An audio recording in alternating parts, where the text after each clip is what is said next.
This is going to be all about doggy drama. My name is Nada, by the way. So I have lately been going through a process. My son is a preteen and recently mentioned that he was interested in getting a dog. And so we started to search. Now, in the past, I have owned several dogs, and I'll talk about those in another video. But we were specifically looking for a specific breed. Number one, because of their temperament. Number two, because of their energy level. So we don't live in a big house. We have a lot of yard space, but we don't have enclosed areas that would be appropriate for this kind of animal, and I'll talk to you why. It's a very special breed. However, we do live in an area that is somewhat pet friendly, and we would be able to exercise the perfect animal if that animal should come our way. Now, I also have to let you know we have a limited budget, and I'm a single mom, and so I know that having an animal and having a pet brings along certain expenses as well. And the specific one that we were looking for is almost like having another human being in the home. Why? Because we are partial to Great Danes. They're beautiful, majestic animals, but they also are very good with family, kids, and their energy level is low. So once they get past those puppy years and those preteen years, they pretty much lounge around the house and like to be still most of the time or on top of you because they're super affectionate. So we went on the hunt, and so this is how I went about it in the past. I joined many pages that were related to Great Danes. I found that there weren't a lot of pages of Great Dane groups in the area. In Puerto Rico, where I'm from and where I had my last Great Dane, there are several clubs that meet occasionally, and just of Great Dane owners, and several pages. And so my last Great Dane was actually a Great Dane that was surrendered. It was, I believe it was 11 months old when I got it, and it was beautiful and perfect for us and went through a lot with us, and I'll talk more about that because that has drama all on its own. But here we are, we're living in a place, I'm feeling like we're kind of stable and in a good place, and so we were just missing another member of our family, a furry member of our family. And so we went on the hunt, we went on the search, and lo and behold, on one of the pages I was asking about a Great Dane that was available for adoption.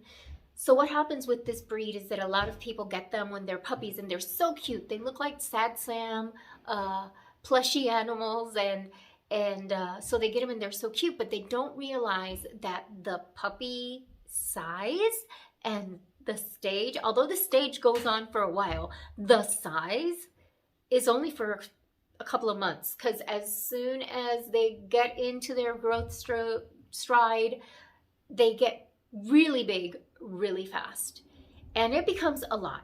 It becomes a lot, and people don't realize that when they see the cute little puppy. And so a lot of them, usually around age 1.5, when they're like preteens, adolescents, and kind of rambunctious and annoying, but also huge, they're surrendered because people didn't realize what they were getting into, or realize everything that is more expensive than any other dog breed. And so the toys, the food, obviously, if you crate train them, the crates are huge and ridiculous. Medical bills, forget it. All right, so here we go. So we went on this page asking about this other dog that was available, and someone responded to me that they had one that was available. Oh my goodness, this was the unicorn dog. It was, by unicorn I mean he was perfect and like unreal. He was beautiful. He was a blue, 1.5-year-old. he came from a family that had many small children.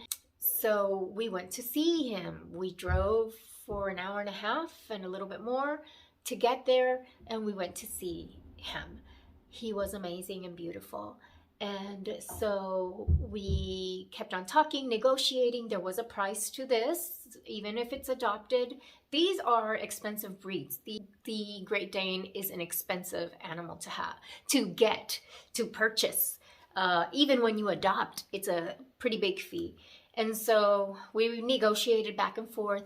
And so I got it. I went back, picked him up. He was amazing. He was beautiful, super anxious and super nervous. And that became a problem. We fell in love. It was beautiful. It was huge. So I had to quickly try to start training it with me as the alpha. And he started, he started obeying commands, crating whenever I said crate, using the bathroom upon command. That's something that I teach my dogs as well. When I say a key word, they go to the bathroom. And it was amazing. But I noticed that this dog was anxious around people, and he would growl and sometimes bark. It wasn't an aggressive bark or growl, but any sound like that is a signal. And with a dog that big, you can't take chances. I ordered a muzzle. I ordered all the toys to help him with his energy, so he'd be busy. We would walk every day, at least 4 or 5 times a day. Ain't nobody got time for that, but I would do it. But he also was extremely afraid of going into buildings, like into the doorways, commercial doorways. We could not get into a pet shop with him. We could not get into my church, which was a problem, because if he was my unicorn dog, he would be able to be in my office with me at times and things like that, but he wouldn't even go in. And so that was a problem.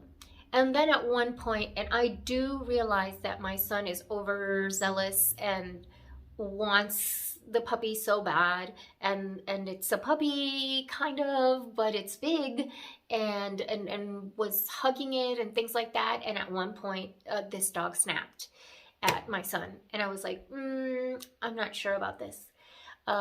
But we continued to walk him, to take him out and do things like that. Still not around people, and definitely not around other animals. We're talking about a dog that's 100 pounds. And so I need to make sure that the dog is working with me, listening to me, and focused on me when we go out in public.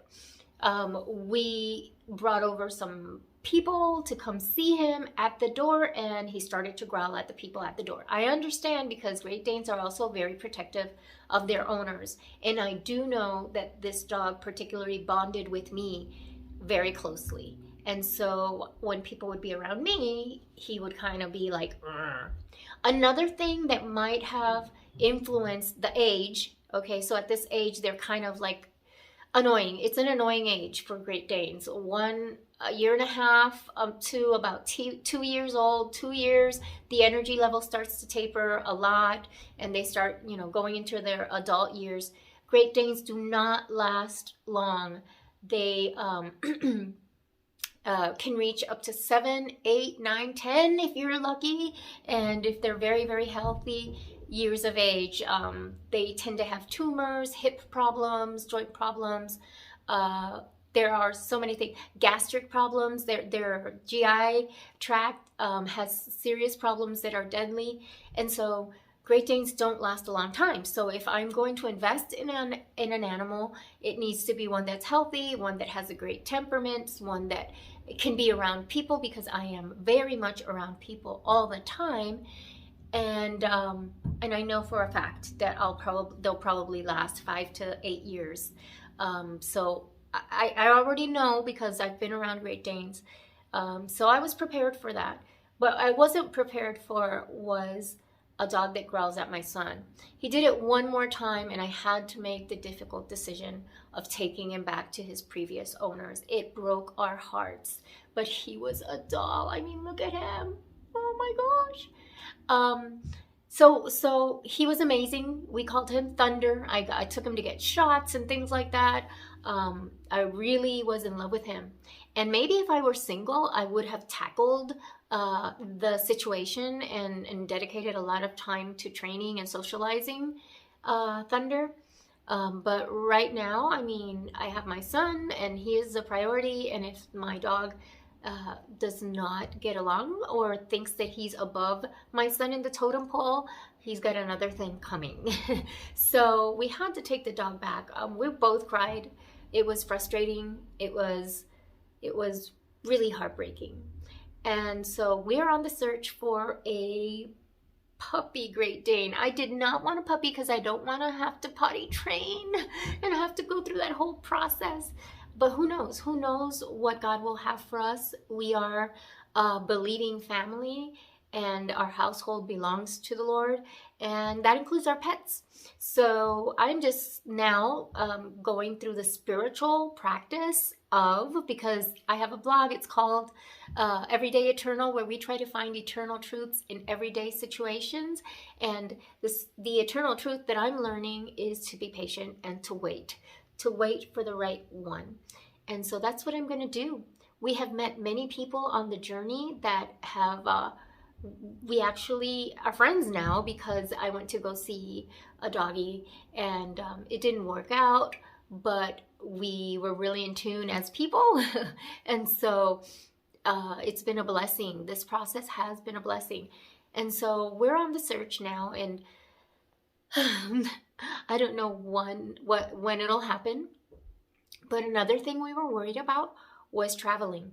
I have a big trip coming up for about a week, and I didn't want a new dog who would bond with us and then have to experience either boarding or being with people that they're not used to, handling them, especially if it was Thunder, who was anxious and did not take well to people other than myself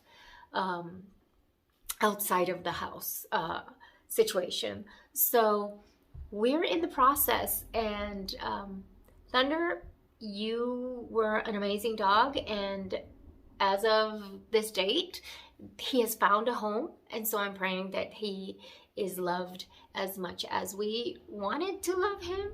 And I'm glad that the family that was trying to rehome him had a successful story with that.